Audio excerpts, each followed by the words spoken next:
Então, boa tarde a todos. Muito obrigada pela presença de vocês aqui hoje, para esse evento bastante especial da abertura da exposição Iberê Camargo Desenhos. Eu sou Daniele Barbosa, co-coordenadora do Educativo da Fundação, e eu vou conversar com o Paulo Gomes. Eu vou apresentar ele. Infelizmente, a gente não conta com a presença da Vera, que fez a curadoria, Vera Chaves Barcelos, que fez a curadoria muito especial dessa exposição, mas a gente vai tentar aqui contemplar com as nossas falas o que a Vera poderia trazer de tão rico da experiência da curadoria que ela realizou, para que a gente consiga também ter um pouco dessa visão dela. Mas eu convido vocês a adquirirem o catálogo que está na loja da Fundação, porque ali tem o texto curatorial da Vera e a fala dela sobre esse processo de interação com as obras que a gente vai abordar um pouquinho aqui. Então, a conversa vai acontecer. Desculpe. Eu tenho aqui comigo o doutor Paulo César Ribeiro Gomes. Ele é doutor em Poéticas pela arte, em Poéticas Visuais pela Universidade Federal do Rio Grande do Sul, é membro da ANPAP, que é a Associação Nacional de Pesquisadores em Artes Plásticas, e o CBHA, que é o Comitê Brasileiro de História da Arte. Ele coordena a Pinacoteca Barão de Santo Ângelo do Instituto de Artes da URGS e atua como professor, curador e crítico de arte. Então, seja bem-vindo, professor. Obrigada pelo aceite para fazer parte dessa mesa, para essa conversa. E eu queria falar um pouquinho para vocês sobre essa exposição, porque... Mas antes eu vou deixar o professor, né, dar as boas-vindas dele para vocês também. Certo. Boa tarde a todas e a todos. É um prazer, uma alegria estar aqui. Já uma longa vivência com a Fundação Iberê Camargo, né? Estava conversando com a Daniele desde os primeiros projetos iniciados, ainda quando não tinha essa sede. Então, já tenho assim, uma vivência bastante longa com a casa. Então, é sempre uma alegria voltar a casa. E agradecer o convite, pela confiança também, pela consideração. Para contar para vocês um pouco sobre o processo dessa curadoria, que é bastante interessante, a gente também teve contribuições para essa fala pelo Gustavo Possamay, que ele é o responsável pelo acervo da Fundação, e que trabalhou junto com a Vera assiduamente no processo de seleção, escolha e organização de todos esses desenhos incríveis que vocês, acredito que tiveram oportunidade de ver no quarto andar. A gente tem no nosso acervo aproximadamente 3.780 desenhos do Iberê. Dentre esses, a Vera selecionou 163. E ela organizou de uma maneira muito particular. Afinal de contas, nós estamos falando da curadoria de uma artista. Então, ela vai ter um olhar para essa obra que vai ser organizado a partir da experiência de uma artista, né? Então, eu queria aproveitar, professor, e estender essa pergunta sobre como esse grande conjunto de obras, e tendo essa parcela pequena exposta agora, muitas inéditas, como é importante, né, e como é relevante a apresentação desses acervos de instituições culturais a seus públicos, e qual a importância de uma exposição como esta trazer em sua curadoria não somente obras que não são as primeiras que vêm à mente quando a gente fala de Iberê Camargo, né? Certo. Eu acho fundamental, na medida em que a coleção, ou as coleções, principalmente das instituições, né, elas são basicamente coleções muito fundadas em obras sobre papel e a grande maioria em desenho. Eu acho que a Fundação Iberê Camargo não foge à regra, considerando aí que o desenho tem algumas especificidades na obra do Iberê, que depois eu posso comentar, né, mas o desenho é algo que está desde o início da carreira dele, ele é um desenhista de formação, evidentemente, né? E a questão das coleções, sim, porque tem a aura da pintura, tem a aura da gravura, tem a aura da pintura sobre o papel, né? Mas o desenho acaba ficando muito subserviente a essas formas anteriores. As coleções de desenho, por exemplo, a coleção da Fundação Iberê Camargo, é como, por exemplo, a coleção de desenhos do Marx, que eu conheço, que é absolutamente excepcional e que é muito pouco exibida. A coleção do Instituto de Artes, que eu conheço muito bem, ela é majoritariamente uma coleção de desenhos, né? Então, é assim, basicamente 70% da coleção ou dessas coleções são desenhos ou obras sobre papel. Então, é fundamental mostrar, porque isso faz parte do processo, e o desenho está na base de toda a formação artística. O desenho é uma espécie de alfabetização para um artista visual, né? Então, acho que é um ponto. Essa é uma opinião bem pessoal, viu, pessoal? A gente tem, né, dentro desses desenhos, só para vocês terem conhecimento disso, desenhos em guache, estudos, esboços rápidos, retratos, desenhos feitos ao telefone, ao ar livre, desenhos a nanquim, esferográfica, pastel seco, pastel oleoso, giz de cera, lápis estabilotone, que é um tipo de giz de cera aquarelável, lápis de cor, grafite, caneta hidrográfica, caneta tinteiro, colagem, lápis conté, sanguínea, aquarela, carvão, pincel atômico, etc. Então, é interessante quando o professor fala que a gente tem visto os desenhos de uma forma um pouco acessório, né, como um acessório, mas tendo tantas possibilidades de uso, os artistas vão se apropriar desses materiais, que são inúmeros, e o Iberê Camargo faz isso, e a gente pode ver um pouquinho. Então, eu quero mostrar uma seleção de obras do Iberê, que a Vera fez a seleção para a gente apresentar, porque essa conversa está sendo gravada e vai ser posta no YouTube posteriormente, para que o público que não pôde comparecer hoje também possa apreciar não somente essa conversa, mas um pouco das obras que estão presentes na exposição. Então, a gente começa aqui com esse autorretrato do Iberê, feito em 1983, e eu vou deixar o professor Paulo falar um pouco mais delongadamente deles do que eu. Certo.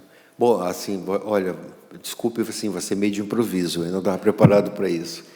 Não, na verdade é fantástico. A Daniela fez aqui uma lista de materiais, principalmente, também fez uma lista de tipos de desenho. Então, são duas questões que são importantes, os materiais e os suportes, e a questão dos desenhos enquanto técnico, ou seja, o esboço, o estudo, o desenho finalizado, o desenho de projeto, e assim por diante.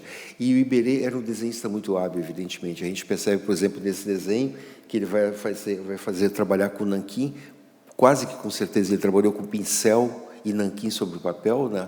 Ou seja, não é um desenho de linha, é um desenho muito mais de pincelada, e é muito rápido, porque é um desenho que não tem sombra, não tem achura, não tem detalhamento, ou seja, algumas pinceladas ele capta essa questão da própria imagem. E é muito interessante, desculpe me estender um pouco, eu estava olhando lá em cima a exposição, e a Vera organizou uma parede inteira com autorretratos, né? E as pessoas olham os autorretratos e se perguntam assim, olha, o cara se gostava imensamente, né?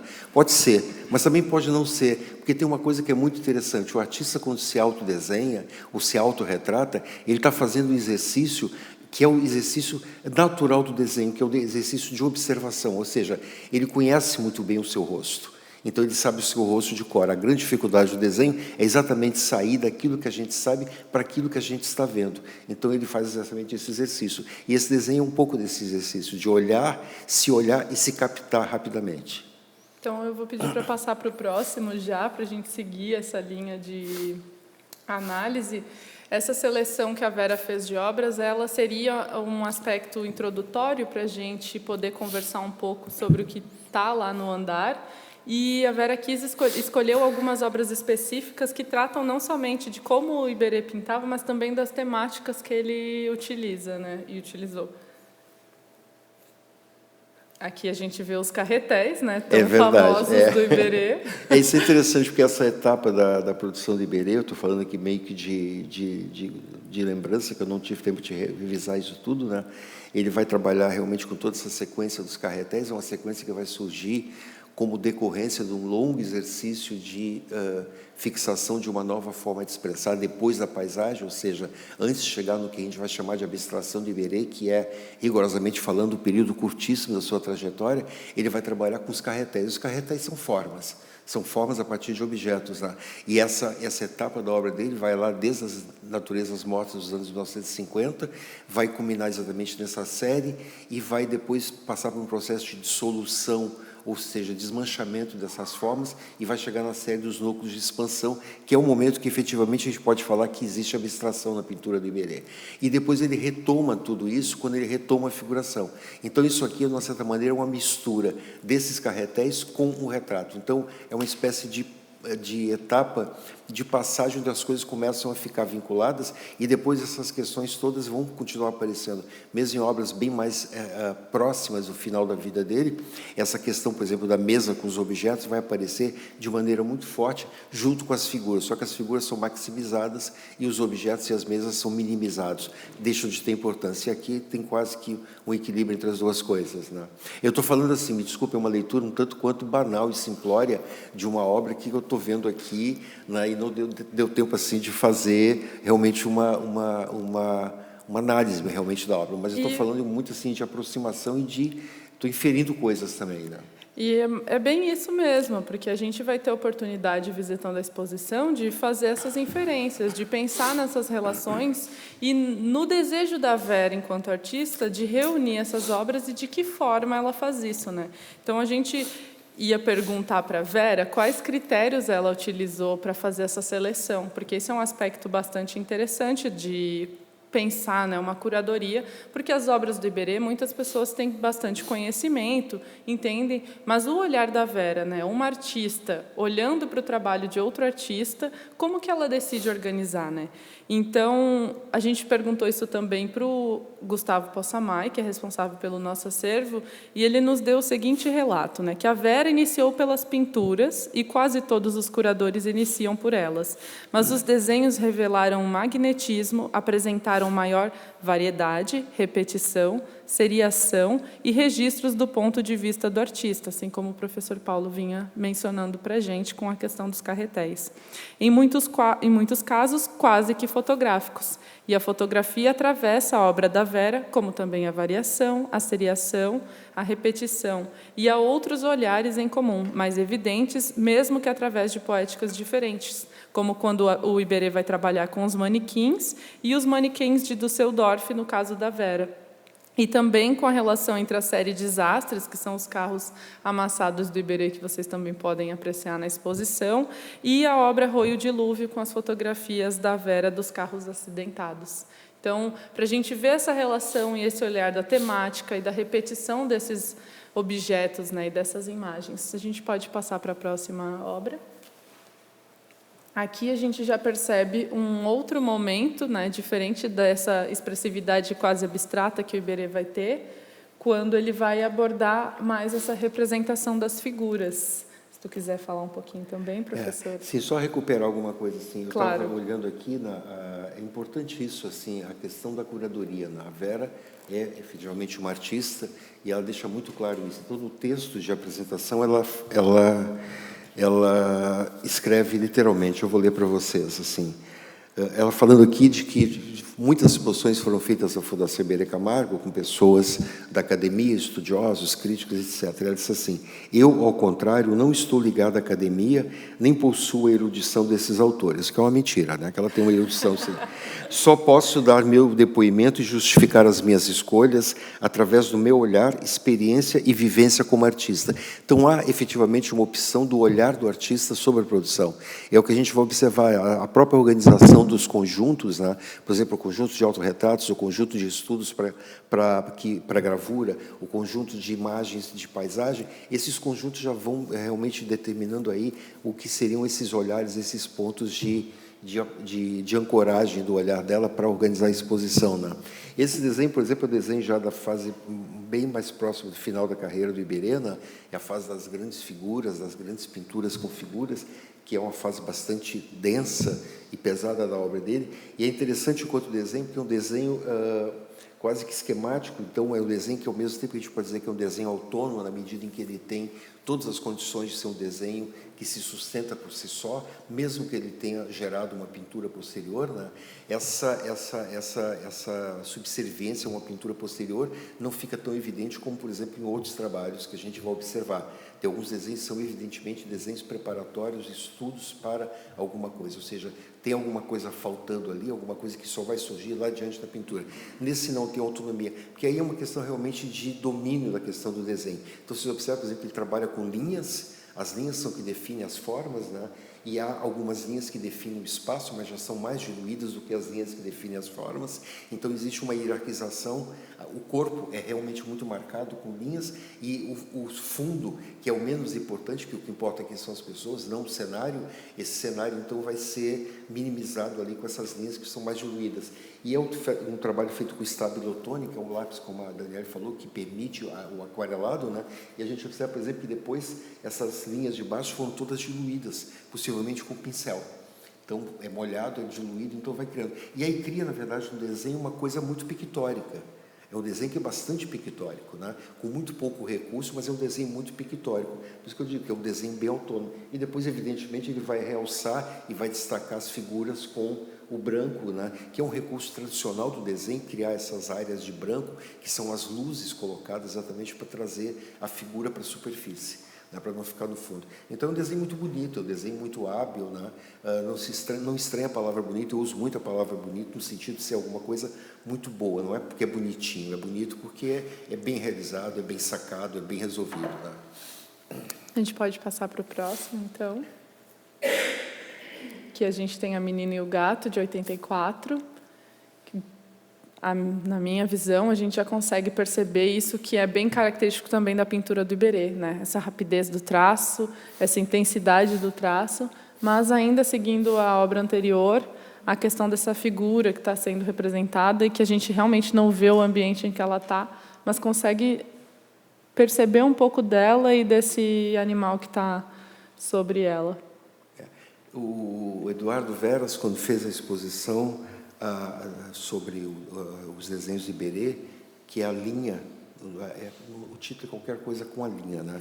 Eu achei muito interessante, porque era uma exposição muito bonita, muito cuidadosa, assim, nesse olhar, mas ele mantinha a ideia da linha como ponto de partida. Não era o desenho, era a linha, né? E é uma coisa muito interessante que eu já comentei aqui, o Iberê, ele tem uma formação de desenhista, ou seja, a formação inicial dele é com o desenho, como tradicionalmente era a formação de todo artista em décadas anteriores, né? O desenho é a base da formação, o desenho rigoroso, o desenho técnico, o desenho acadêmico, o desenho de cópia de modelo, o desenho de observação, né?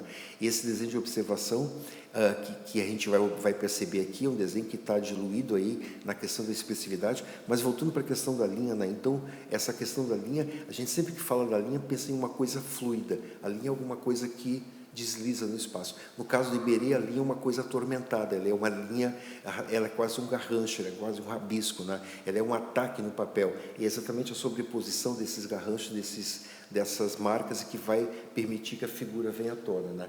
Então, também é um desenho que tem muito a ver com o período aqui, que é o período das grandes figuras, é o período também das pinturas dos espectros, que são pinturas que têm o mesmo tipo de recurso utilizado, ou seja, figuras feitas com tons de cinza ou cinza azulado no fundo e com marcas de branco sobre a figura, fazendo exatamente a questão do desenho, né?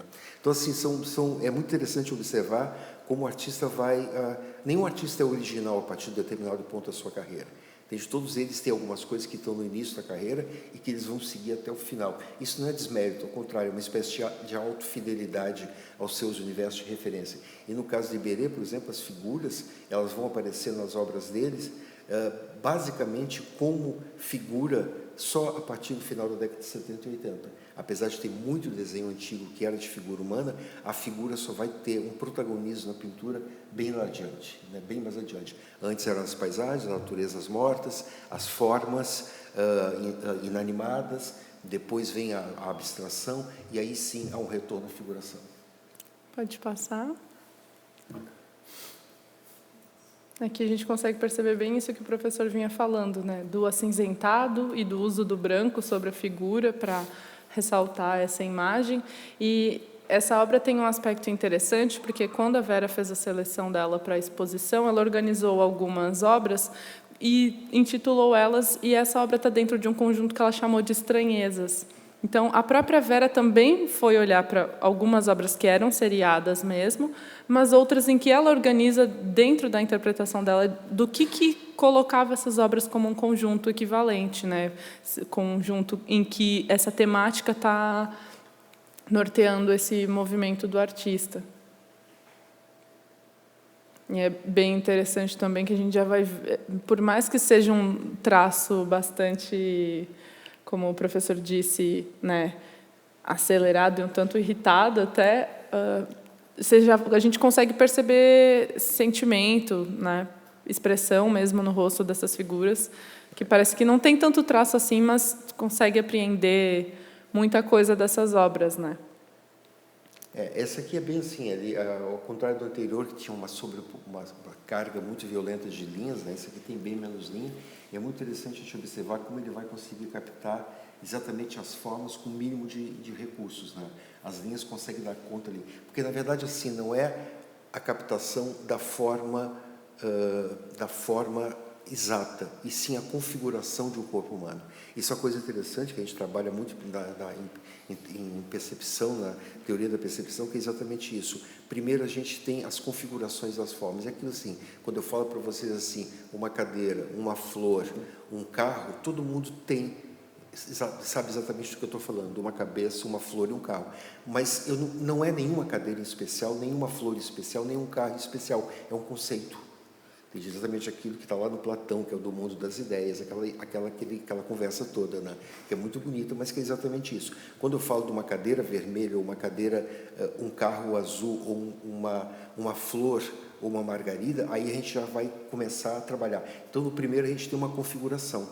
Um homem, uma mulher é uma configuração.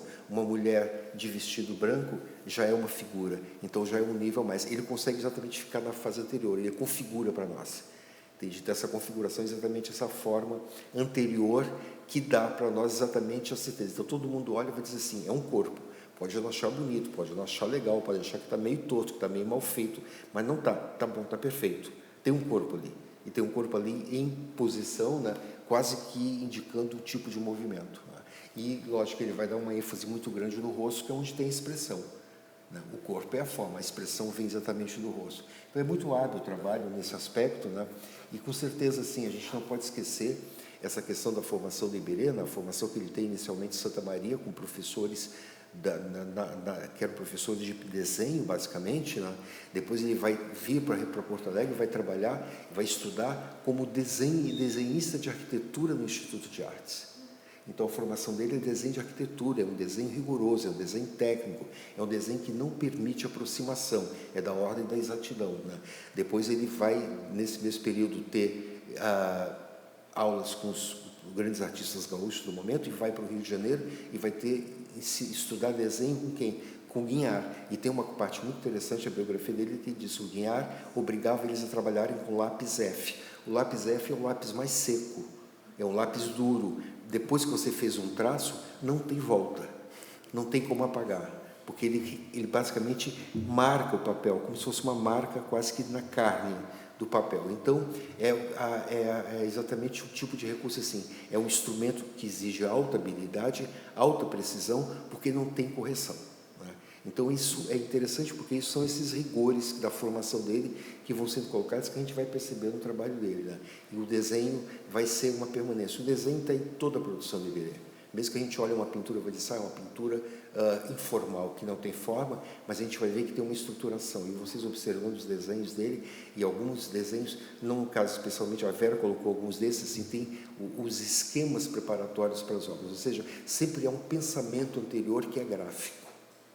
Pensa-se em forma de desenho, porque pensa-se a partir de configurações. Depois é que vem as segundas etapas. Isso é uma coisa bem rigorosa, bem da questão da formação artística, que não é uma prática de hoje em dia. A formação artística hoje em dia é diferente, né? Mas pelo menos até o meu período no Instituto de Artes, a gente se formava em desenho. A gente aprendia a desenhar, a gente tinha um curso inteiro com desenho, que era exatamente essa espécie de matemática das artes, aquela parte mais dura, mais rigorosa, mais exigente, porque no desenho aí tem uma coisa curiosa, né? Que é uma espécie de anedota da área. Assim, no desenho a gente não consegue disfarçar a inabilidade. Entende? Ou você desenha bem ou você não desenha bem. Na pintura você pode disfarçar. Na pintura pode meio que, sabe, passar assim por cima da coisa e dar um outro toque. No desenho não, ou é bom ou não é bom. Eu acho que, professor, você já introduziu um pouco da pergunta que eu faria para ti, né, dessa relação, ou qual seria o papel do desenho, né, na trajetória de um artista que é reconhecidamente um pintor, porque Exatamente. Vendo o trabalho de pintura com o Iberê e ouvindo a sua narrativa sobre a experiência de formação do Iberê, não há como desligar uma coisa da outra, né, mas não tem como. E a gente vai, por exemplo, eu falei aqui do Guignard, né? A gente pode seguir na formação do Iberê, ele vai para a Europa, lá ele vai estudar com André Lhote, e se vocês observarem, por exemplo, na coleção da Fundação, tem trabalhos que ele fez com André Lhote na França nesse período. E aí a gente vai ver, por exemplo, estudos para telas, que são desenhos. desenhos que depois vão ser coloridos e que depois então vão virar pinturas, ou seja, vai sair daquele suporte, vai passar para o suporte tela e vai virar pintura. A série toda, por exemplo, a etapa Todas as Naturezas Mortas, isso é muito evidente. Ele, quando opta pela natureza morta, é muito interessante porque é exatamente o quê? É escolher um objeto que ele pode ter sob controle. A paisagem não pode ter sob controle. A paisagem muda a cada segundo. Cada olhar, a paisagem vira outra. A paisagem está sempre em modificação. Quando o pintor escolhe trabalhar num ateliê com carretéis, com objetos, ele escolhe um objeto estático, ou seja, ele pode variar e pode pensar com muito mais profundidade, não precisa correr atrás do tempo, né? Então, quando ele vai trabalhar com a natureza morta, a gente vai observar que é o mesmo período que, em seguida, ele vai começar a trabalhar com a gravura, que é uma arte eminentemente gráfica. Ou seja, ele vai ter o desenho, o recurso do desenho como o ponto de partida. A gente vai observar, por exemplo, que as naturezas mortas e os carretéis são formas geométricas, são construções geométricas rigorosas, são construções quase que matemáticas. A gente vai observar, por exemplo, vários desenhos da coleção da Fundação, tem desenhos que têm as cotas marcadas, ou seja, tem a marcação exatamente dos eixos aonde vão ficar os pontos principais da pintura, ou os pontos principais da gravura, a distribuição do plano, então vai ficar o plano, o suporte, as diagonais que vão estabelecer as linhas de foco central, os focos laterais, e aí ele vai construindo a forma dentro daquela estrutura. Então, é um trabalho extremamente rigoroso, né? Então, um trabalho que aparentemente parece solto, porque a grande sacada é exatamente isso, parece solto, mas na verdade não é. É resultado de um controle e de um domínio absoluto. Pode passar para a próxima. Essa também está dentro dessa série que a Vera organizou como Estranhezas, mas que já vai mostrar alguns outros objetos que o Iberê vai escolher trabalhar, né, na carreira, como as bicicletas. As questões temáticas, né? Então, assim, a gente vai ter lá as naturezas mortas, que é uma etapa absolutamente fabulosa, que depois vai culminar exatamente na fase, no período dos carretéis, depois vem a parte das abstrações. Essa questão, esse tema, né? Esse assunto dentro do tema figuras humanas e paisagem, que o Iberê vai trabalhar a partir da década de 70, 80, 90 até o final da vida. As bicicletas são exatamente uma referência aos ciclistas da Redenção, ou seja, tem inclusive várias fotos de Iberê passeando na Redenção aos domingos, com a Dona Maria Camargo, aquela função toda. Então, é uma maneira de se apropriar também. Eu acho que também tem uma questão aí de uma espécie de retomada de uma relação com a cidade de Porto Alegre. O Iberê vem para Porto Alegre no final da década de 30, vive aqui durante o período, sai daqui muito cedo, e o retorno dele a Porto Alegre na década de 50 é um retorno marcado por alguns conflitos, né, com o sistema das artes locais e algumas discussões, alguns bate-bocas. Depois ele retoma nos anos 60 exatamente para oferecer os cursos de gravura no Ateliê Livre, né? E aí ele mantém basicamente a base, a sede da sua plataforma de trabalho é o Rio de Janeiro. É no Rio de Janeiro que ele vai constituir uma carreira. E aí, depois dos acontecimentos no Rio de Janeiro, ele retorna a Porto Alegre. Então, eu também entendo aí eu estou inferindo alguma coisa, que essa retomada da questão do ciclista da Redenção, os próprios manequins da Rua da Praia, e toda essa relação de deixar muito evidente que ele está dizendo assim, eu estou na cidade e eu estou pintando a cidade. É uma espécie de reaproximação exatamente da cidade de Porto Alegre com a comunidade do Rio Grande do Sul, né? Muito bom. Mas isso é palpite. E é interessante pensar nisso, especialmente esse ano, que a Fundação, né, e esse prédio estão fazendo 15 anos, e dessa relação que a própria Fundação, em continuidade, também estabelece com a cidade, como a gente vai se construindo em conjunto com a cidade e a cidade em conjunto com a Fundação. Pode passar. E aí a gente mantém essa imagem do Iberê para ir nos encaminhando para as últimas perguntas. Eu repito, né, que essa seleção de obras foi feita pela Vera, então, com certeza, ela teria os aspectos mais objetivos de falar sobre a seleção das obras, qual o desejo dela para comentar essas obras como destaques da exposição, mas eu acho que tem um aspecto interessante da gente mencionar, que, como o professor falou, a Dona Maria também tinha bastante participação nessa experiência do trabalho do Iberê, né? E ela foi fundamental para a organização da obra do artista. Então, a gente tem 3.000 e tantos desenhos do Iberê, e a organização dessa obra acontece muito em função da Dona Maria. Uma outra pergunta que a gente faria, né, para o Gustavo do nosso acervo seria justamente nesse sentido, né? Ela sendo fundamental para a organização da obra do Iberê, né, como esse trabalho inicial de catalogação, que é o que eu queria puxar um pouco também em relação ao trabalho do professor Paulo, se reflete na organização do nosso acervo. Então, a gente tem, no momento acontecendo na Fundação, um projeto que vai digitalizar o nosso acervo para que ele esteja disponível. Então, o trabalho que a Dona Maria fez, e por isso essa pergunta para o Gustavo, e ele nos respondeu dessa forma, né? Dona Maria foi pioneira e se desconhece outra esposa de artista no Brasil que tenha sido tão visionária no sentido de começar a fotografar e catalogar a obra de seu parceiro, ainda no final dos anos 50, e se tornar praticamente gerente da carreira dele. Ela queria facilitar o acesso à obra do Iberê e foi pavimentando todo um caminho para isso. É honrado esse legado que buscamos facilitar o acesso cada vez mais aqui na Fundação.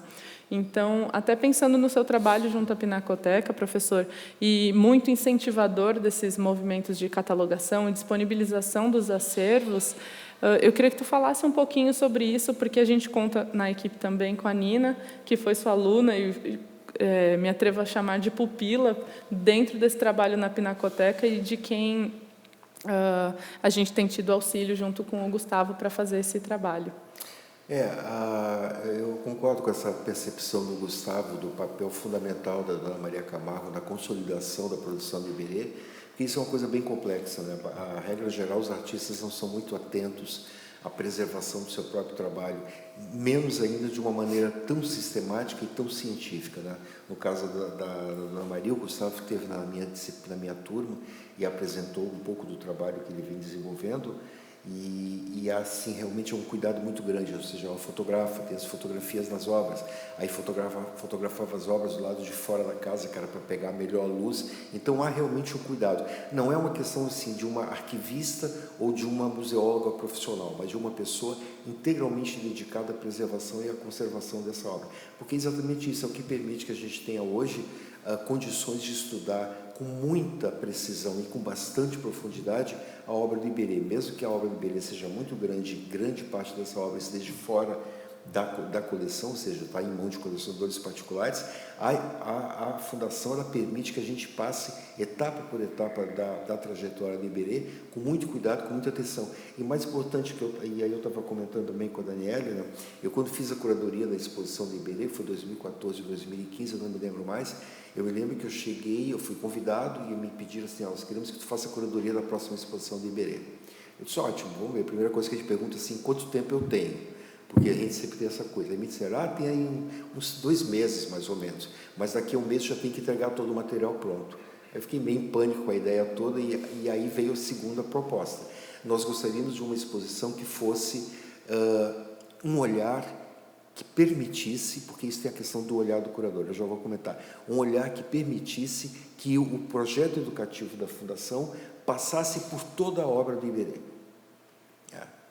E aí, assim, me disseram assim, nós te convidamos porque tu tem uma experiência de museu, tu sabe exatamente o que nós estamos querendo de ti. Né? E eu disse, tudo bem, vou fazer. Aí eu comecei o trabalho todo, né? E aí a gente já vai chegar na questão da catalogação, e aí eu tive acesso ao acervo todo, primeiro o inventário do acervo, foram mais de 5.000 imagens que eu recebi, eu trabalhei com essas 5.000 imagens, olhei uma por uma, selecionei 500 imagens, dessas 500 imagens eu vim para cá, o Gustavo me mostrou as 500 imagens, e aí foram selecionadas 100 e poucas imagens para a exposição, e era uma exposição que tinha 40% das obras expostas eram desenhos, porque exatamente a ideia era mostrar a trajetória do Iberê, toda essa passagem, do desenho de observação da paisagem, a pintura de paisagem, o desenho de observação de objeto, a pintura de objeto, a pintura que chega quase na abstração, depois a passagem para a figuração e assim por diante. E isso é praticamente impossível se fazer sem levar em consideração a questão do desenho, até porque o Iberê também fez exposição de desenhos. Né? Então, assim, é muito importante colocar. E aí entra a questão realmente do olhar do curador. O curador, ele tem uma proposta, ele tem uma leitura, ele tem um olhar, né? E é evidente que a gente, quando olha, por exemplo, a exposição que a Vera fez a curadoria, né, a gente tem que olhar com muito cuidado, porque tem alguns conjuntos que são muito relevantes do ponto de vista dessas questões do olhar do artista, né? Então, você começa a observar e, assim, são pistas que são colocadas. Então, assim, a questão da catalogação é fundamental nesse processo todo. Onde a obra está organizada, está catalogada, mesmo que ela não esteja catalogada e organizada por temas, né? Então, no caso da obra do Iberê, existe o catálogo raisonné de gravuras, que permite que a gente tenha acesso a toda a produção gráfica do Iberê, da primeira gravura até a última gravura em ordem cronológica. O acervo, o inventário não é em ordem cronológica. O inventário é outra ordem. É outra sequência, né? E é um trabalho que a gente tem assim, eu não sou museólogo, evidentemente, eu não sei catalogar tecnicamente, quem faz isso é o pessoal que trabalha comigo, né? Mas tem essa preocupação, o acervo tem que estar disponível, aí tem a grande função dos museus. Os museus não são apenas depósitos, museus são lugares onde eu posso recorrer e solicitar uma determinada imagem, uma determinada obra, e ela vai me ser disponibilizada e acessada no mínimo de tempo possível. Para isso tem que ter uma baita organização, né? Tem que ter uma tremenda sistematização. E aí tem maneiras diferentes, né? Então a gente vai ver, por exemplo, eu não sei exatamente como é que a Fundação está catalogando, se entra por número de inventário e como é que organiza. Por exemplo, uma coisa é fazer um inventário. Eu tenho da obra 00001 até a obra 2515, entende? Então tem lá 2.515 itens na coleção. Estão inventariadas na sequência numérica. Agora, como é que vai ser organizado isso? Entende? Aí entra uma outra sequência de organização. Entende? Como é que vai ser separado? Vamos separar as obras por entrada, vamos colocar as obras, por exemplo, obras sobre papel que ficam guardadas em gavetas. Esses desenhos estão todos guardados em gavetas. Eles não estão emoldurados, né? Porque tem a questão da conservação. Então, por exemplo, eu sei que no Margues eles colocam na sequência de entrada, nas gavetas. Então, eu quero o item 2415, o Raul vai lá e procura no computador, está na biblioteca tal, gaveta tal, no canto direito, né?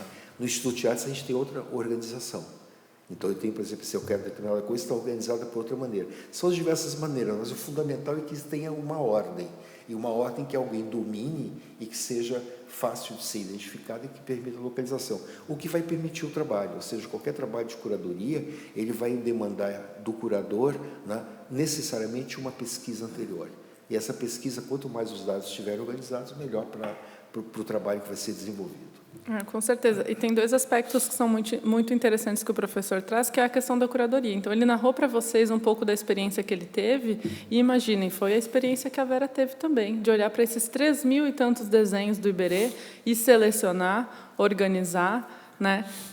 E organizá-los especialmente dentro do espaço com um conjunto que nos permite, de fato, esse olhar dela e do entendimento de como essas similaridades entre papéis de artistas e as poéticas utilizadas, né? Então, como a Vera vai reunir nas séries delas várias repetições, ela vai olhar para o trabalho do Iberê e provavelmente vai inferir essa similaridade com a própria poética, né? E também tem uma coisa que é importante, né? Acho que é importante falar um pouco desse processo de curadoria para acabar um pouco aquela aura glamurosa ao curador, então o cara chega um bambambam, chega lá, aponta, eu quero isso, manda pendurar na parede. Não, na verdade não é isso. Na verdade, o trabalho de curadoria é um trabalho de pesquisa. Se debruça, sobre o trabalho de um artista. Se debruça sobre o trabalho para propor um discurso coerente para o espectador. Então, sempre tem o espectador como destinatário final desse projeto. Evidentemente que isso tem que ser levado em consideração. E, além desse aspecto da curadoria, existe essa espécie de provocação, né, para o público, pesquisadores,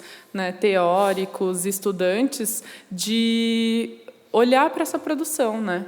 Se debruçar para ela em analisar, questionar, observar como ela se coloca no tempo, e especialmente em relação ao que o professor falou sobre esse catálogo raisonné das gravuras, né? A gente traz essa provocação ao público quando a gente olha para esse conjunto imenso de desenhos do Iberê. Então, como também não seria interessante que se fizesse um catálogo raisonné dos desenhos. Sim, o projeto inicial era isso, né? Ter de toda a obra. E até para vocês saberem algumas informações interessantes, né, que a Fundação Iberê é parceira do Google Arts desde 2013. A gente teve, com a pandemia, um processo de esforço e intenso das instituições artísticas para disponibilizar os seus trabalhos e os seus acervos para que as pessoas pudessem ter acesso, né? Então, já antes mesmo da pandemia, a Fundação já tinha essa relação com o Google Arts, que no Brasil só o projeto Portinari tem um número maior de obras publicadas na plataforma. Então, por exemplo, lá estão 650 pinturas do Iberê, 217 delas que pertencem ao acervo da Fundação, e as outras mais de 400 que são de coleções particulares, né? Então, essa também é uma forma de acessar as obras do Iberê que não estão no acervo da Fundação, mas que pertencem a diversos colecionadores. Então, o acervo, como a gente vinha comentando, está preparando uma área no site da Fundação para receber todo esse material e incluir ainda milhares de recortes de jornais, fotos pessoais, cartas e outros documentos, cruzando todos eles em um projeto raro na América Latina, pelas palavras do Gustavo, né? Então, pensando em todos esses aspectos que a gente conversou, eu acho que a gente abordou diversos tópicos dentro da curadoria da Vera, que é uma curadoria diferente de uma curadoria de um teórico, por exemplo, e que tem um olhar bastante especial para o trabalho do Iberê, e também de outros aspectos formais que a gente pode pensar aqui sobre tanto o trabalho do Iberê, as escolhas deles e o desenho especialmente, mas eu queria abrir para o público já, caso vocês queiram fazer alguma pergunta.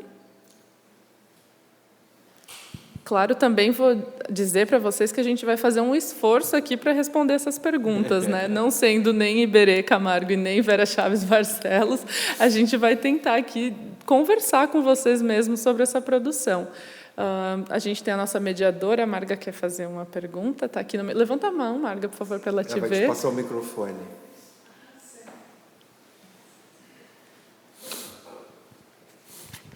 Uma pergunta é um comentário, porque agora me debruçando, me sinto primeiro uma privilegiada, tenho que falar disso, é importante, de ter acompanhado de alguma maneira os dois artistas, né, de perto, nos seus processos também.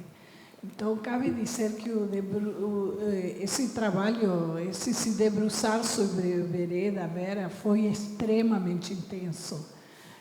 Tem mais de um ano desse trabalho acontecendo. E a mim me tocou muito agora chegar aqui e começar a apresentação com o retrato do Iberê e finalizá-lo com o retrato do Iberê, porque me parece que o que a Vera trabalhou foi a pessoa do Iberê, a personalidade do Iberê. Iberê é artista e homem. Então, acho que vendo os desenhos, para mim ficou isso um pouco claro. Não sei se isso é uma coisa pessoal, mas eu estou enxergando esse Iberê que ela nos está trazendo nessa seleção de desenhos. E uma das mediadoras comentou comigo e ainda enfrentou os dois retratos do Iberê e a Maria se olham, um enfrentado no outro. Isso é interessante também, ela está trazendo o Iberê o homem, o Iberê o artista. Com os seus desenhos.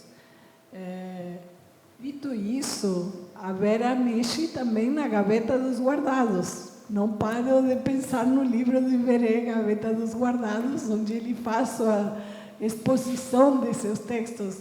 Me citei como uma privilegiada, porque como aluna, pesquisadora da professora Ecléa Catani, acompanhei, fizemos um trabalho de releitura da obra de Iberê e também me encontrei na exposição com que eu escolhi como aluna, estudante, que é a noiva. Então,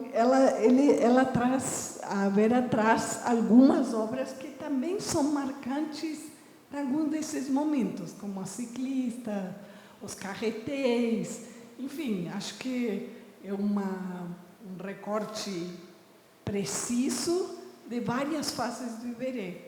Eu estou super emocionada com a seleção dela, acho que é uma seleção muito, muito criteriosa e muito dessa gaveta de guardados. Pensando, hoje o Khalil mencionou, estou mencionando que do ineditismo de tantos desses desenhos, né? E aí, voltando a essa questão acervos, como é necessário manter essas catalogações, atualização dessas catalogações, porque a existência desses artistas acontece nesse contato direto com os acervos, né? Então, este exercício é fundamental. E acho que feito de artista para artista nos traz esse lado sensível e humano também da dimensão do artista. Eu acho que é um exercício muito rico que temos hoje aqui na exposição. Claro que as outras exposições históricas que já tiveram, a própria do Paulo, a própria do Veras, a da Igleia, do Margues, enfim, tantas exposições que lembram a trajetória importante do Iberê, mas esses novos olhares nos refrescam essas trajetórias impressionantes. Então, eu estou muito tocada assim, com o trabalho que a Vera fez. E realmente foi um tour de force, porque ela fez se debruçar, inclusive, sobre o catálogo Raisonné de gravuras, né? Ela consultou, ficou um ano debruçada nesse trabalho, né? Eu acho que é interessante fazer esses trabalhos. Para alguns pode parecer uma repetição de a gente estar trazendo, às vezes, algumas marcas que vão se colocando como típicas do artista já, mas eu acho que são sempre importantes voltar a ser marcadas e voltar a ser olhadas. E, para quem não conhece, a Marga, ela atua no núcleo educativo da Fundação Vera Chaves Barcelos, então ela teve essa proximidade também com a Vera durante esse processo todo de organização da curadoria dela, né? Então, ninguém melhor do que quem estava ali para também nos adicionar com essas informações, já que a gente, infelizmente, não pôde contar com a presença da Vera aqui hoje, né? Só para reforçar isso, acho que é importante o trabalho institucional que nós estamos fazendo também, dessa conversa entre instituições, né? Com certeza. As equipes trabalhando juntos é extremamente enriquecedor. O professor Paulo Nice fala, ele nos traz toda a experiência da universidade também, da Pinacoteca, que também tem feito um tour de force recente, né, com essa mudança toda, né? Eu acho que fortalecer essas relações são fundamentais, que ao final o nosso setor ele desafios o tempo todo, né? Tanto no aspecto das conservações, tanto como aspectos reflexivos que se faz sobre os acervos. Porque realmente as obras são vivas, né? E a gente percebe pelo trabalho da Vera, com tantas obras que o público não tinha conhecimento, de como existem tantas coisas a serem exploradas e vistas, né? Se alguém tiver mais alguma pergunta.